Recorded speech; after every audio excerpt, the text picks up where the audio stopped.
Hello दोस्तों। प्रणाम सभी को। नमस्ते। कैसे हैं आप सभी, वो ज़रूर बताइएगा। और आज स्टार्ट करते हैं एक नए वीडियो के साथ।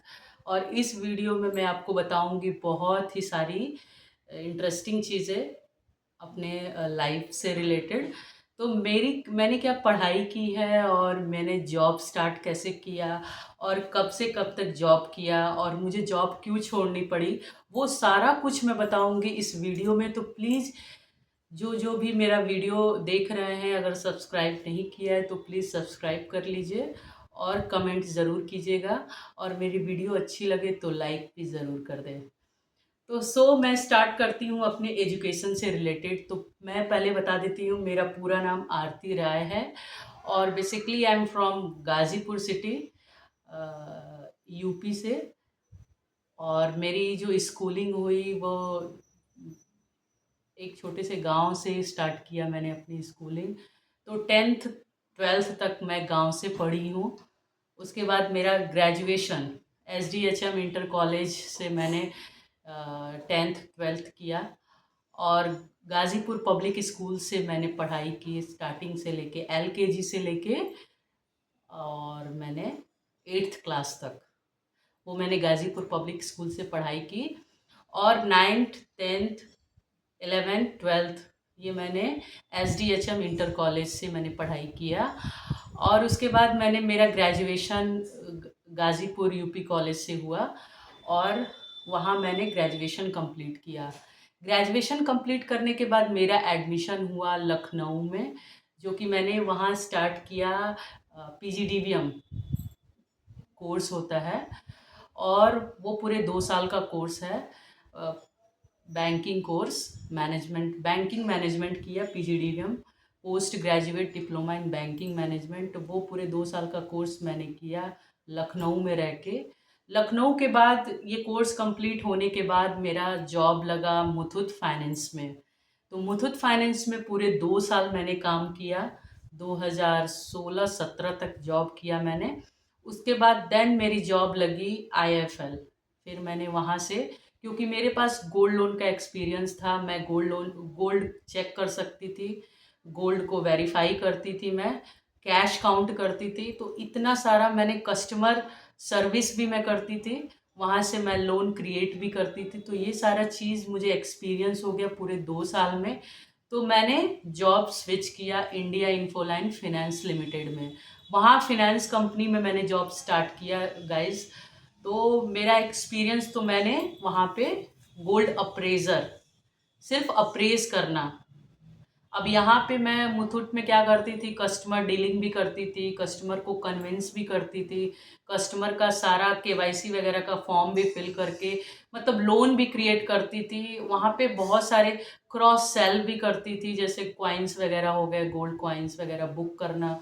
तो ये सारी चीज़ें मैं करती थी। और उसके बाद मैं इंडिया इन्फोलाइन में आई, तो वहाँ पे मैंने गोल्ड अप्रेज करना सीखा, लोन क्रिएट करना सीखा। वहाँ पे मैं सिर्फ 5 लाख तक का ही मेरे पास लिमिट मिला हुआ था, बट यहाँ पे मैं करोड़ रुपए तक, मतलब 10 लाख से लेके 1 करोड़ तक का मैं कैश रिजर्व कर सकती थी। रिजर्व मतलब खुद नहीं रख सकती थी, बट मैं इतना, मेरे को इतनी अथॉरिटी मिली हुई थी इंडिया इन्फोलाइन में कि मैं उतना कैश काउंट कर सकती थी। देन मुझे, क्योंकि मुझे कैश का भी एक्सपीरियंस हो गया गाइस, और मुझे गोल्ड लोन का पूरा एक्सपीरियंस था। तो देन मुझे बैंकिंग से कॉल आया। मैं, क्योंकि अपना CV मैंने naukri.com पे डाला, और वहाँ से मुझे कॉल आया कोटक महिंद्रा बैंक से। वैसे तो मुझे HDFC से भी कॉल आया, बट HDFC मुझे बहुत दूर भेज रही थी, तो इसलिए मैंने वहाँ नहीं ज्वाइन किया। और कोटक से मुझे कॉल आया। कोटक, मैं इंडिया इन्फोलाइन दिल्ली में जॉब स्टार्ट किया था मैंने गोविंदपुरी में, और गोविंदपुरी में जॉब करती थी मैं। और मुझे जो कॉल आया वो लक्ष्मी नगर के लिए आया, तो ब्रांच के लिए, क्योंकि वो साउथ दिल्ली का पूरा उनका एक था कि साउथ दिल्ली में जितनी ब्रांचेज हैं आप कहीं भी ज्वाइन कर सकते हैं। तो पहले तो मुझे इंटरव्यू क्रैक करना था, तो वहाँ पे मैंने इंटरव्यू क्रैक किया। फिर मेरा एप्टीट्यूड टेस्ट हुआ, वहाँ भी मैंने क्रैक किया। और पूरे 30 से 40 लड़कियां लड़कों को मिला के, जिसमें छः छः सात लोग ही सेलेक्ट हो पाए थे, जिसमें मेरा नाम भी था, आरती का। तो मुझे याद है 2017 के बाद 18 19 में मुझे कॉल आया था, जनवरी में मुझे कॉल आया। और नहीं नहीं, 2018 की मैं बात कर रही हूँ। मेरा सिलेक्शन दिसंबर का है और मैं सिलेक्शन हो गया, मेरा एप्टीट्यूड टेस्ट क्लियर हो गया, मैंने इंटरव्यू दिया गुड़गांव में, मेरा सारा कुछ क्लियर हो गया और मुझे सैलरी वगैरह का भी आ गया, सब कुछ मैंने कर। और मुझे जिस दिन मुझे कॉल आया वो मेरी ज़िंदगी का बहुत ही अच्छी खुशी थी, क्योंकि मैं अपने पूरे गांव में, जिस गांव गांव से बिलोंग करती हूँ, वहाँ गांव में कोई भी लड़की जॉब नहीं करती, तो मैं पहली लड़की थी। वैसे तो मेरे घर में ही मेरी बाबा की बहनें खुद टीचर रही हैं लोग, तो मतलब मेरे घर से ही लोग लड़कियां नौकरी करते हुए। तो उसके बाद मैंने फिर एक गैप हो गया, मेरे बुआ लोगों ने नौकरी नहीं की, तो उसके बाद मेरा नंबर आया। तो मैंने अपनी मम्मी को फ़ोन किया, उस टाइम पे मेरी मम्मी थी, तो मम्मी को फ़ोन किया कि मेरी जॉब लग गई बैंक में। तो मेरी मम्मी बहुत खुश हुई, क्योंकि उसको ये था कि मेरी लड़की कुछ ना कुछ करे, क्योंकि मेरा मम्मी का सपना था कि वो लड़कियां हर एक क्षेत्र में आगे जा सकती हैं। क्योंकि मेरी मदर, मैं 1992 की मैं बात कर रही हूँ, जब मेरी मदर की शादी हुई थी, उस टाइम पे मेरी मदर एमए पास थी। जिस टाइम पे लड़कियां घर से बाहर नहीं निकलती थी, वो डीएवी कॉलेज की स्टूडेंट रही थी, मऊ की मैं बात कर रही हूँ, और टॉप स्टूडेंट्स में थी। बट मेरे फादर ने उनको शायद नौकरी नहीं करने दिया। उस टाइम पे जब शादी हुई उनकी, तो ये प्रथा था कि घूंघट की बहुत प्रथा थी, लोग लड़कियां बाहर नहीं जा सकती, किसी से मिल नहीं सकती, नौकरी करना तो बहुत दूर दूर की, मतलब उनको एक सम्मानजनक नहीं महसूस होता था। तो मेरे फादर ने बोला कि अगर ये नौकरी करेंगी तो मैं घर बैठ जाऊंगा। तो मेरी मम्मी ने बोला कि ठीक है, कोई बात नहीं, जब आप ही घर बैठ जाएंगे तो इससे अच्छा है कि मैं नौकरी ना करूँ, कम से कम आप तो नौकरी कीजिए, आप कुछ कीजिए। तो मतलब आदमी लोगों ने में भी जो था वो वर्चस्व था कि औरतों पे पूरा एकदम अधिकार करने का।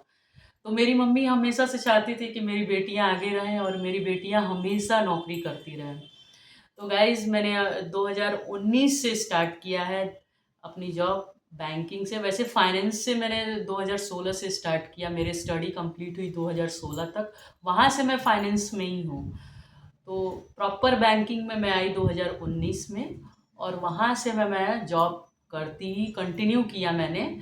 उसके बाद 2000 मैं लखनऊ से मैंने दिल्ली से स्टार्ट किया, और 2020 में मेरे ज़िंदगी में एक ऐसी घटना घटी जहाँ पे मुझे और मेरे पूरे परिवार को तोड़ के रख दिया। और उसके बाद मुझे न चाहते हुए भी दिल्ली से ट्रांसफ़र लेना पड़ा बनारस, क्योंकि मैं बनारस इसलिए आई क्योंकि मैं घर के पास हूँ। तो घर घर की मैं बड़ी बेटी भी थी, तो घर का टेक केयर भी मेरे हाथ में ज़िम्मेदारी थी। तो ये सारी चीज़ें रही मेरी ज़िंदगी में, और मैं ये नहीं चाहती थी कि मेरे साथ ऐसा हो, या कोई भी लड़की नहीं चाहती है कि उसके लाइफ में ऐसा कुछ आए। तो उसके बाद मेरी जॉब कंटिन्यू रही, और मेरी शादी हुई 2021, 29 नवंबर 2021 में मेरी शादी हुई। और उसके बाद भी मैंने मेरे से नहीं छूटा, मतलब बैंकिंग में मैंने जॉब कंटिन्यू किया। तो गाइज़ मैंने 2021 की मैं बात करूँ, उसके बाद 10 दिन, शादी के 10 दिन के बाद मेरा ट्रांसफ़र लेटर भी आ गया, और मैंने मुंबई के लिए भी, क्योंकि मेरी शादी सिवान में हुई है, तो सिवान में उस टाइम पे कोटक महिंद्रा बैंक नहीं था, ब्रांच एक भी नहीं था, यहाँ पे था तो पटना था।